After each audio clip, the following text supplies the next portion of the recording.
Hi, I'm Dr. Bertice Berry, and I need to tell you this story.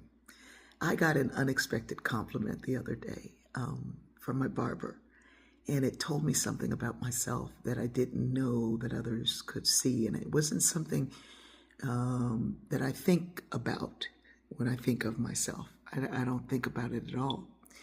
And, we were trying to cut my hair and shape it, and I was showing him pictures, and I was, inspiration pictures, and I said, maybe something like this or something like this. And I said, I know I've got to shape this up. I just let it go long enough to decide what I was going to do because I didn't know if I was going to put braids back in, if I was going to do faux locks. I didn't know what I was going to do, if I was going to do bantu knots. I didn't know.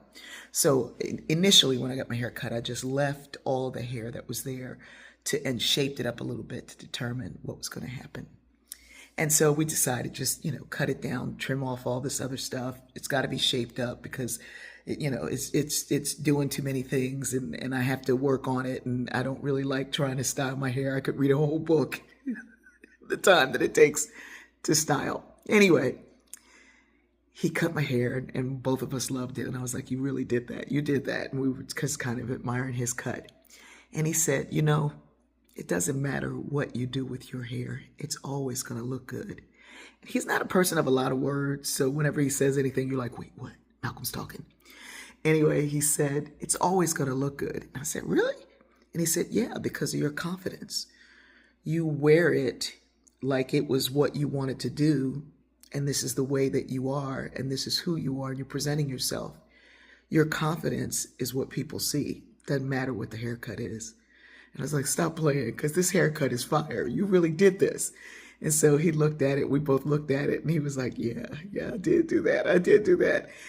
And the compliment that he gave me about wearing my confidence was one that I wasn't really fully aware that others saw that in me. And I started trying to operationalize how others could begin to apply it to themselves. First of all, I had to replicate it within me. And then I had to make sure it was valid by seeing that others could do it. So in sociology, when you're studying something, your results, they're true when they're valid and reliable. If they're really true and you can repeat them. So this is all I can come up with. Love you. Love you. Love the form that you came in. Love the things that you're going through. Love the aging process.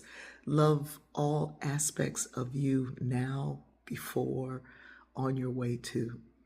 There may be some things that you don't quite like. There may be some things you want to enhance.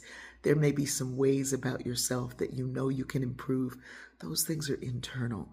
Every 11 months, all of our cells are completely new. The reason why we look the same is because we think the same way and we act the same way and we get the same results.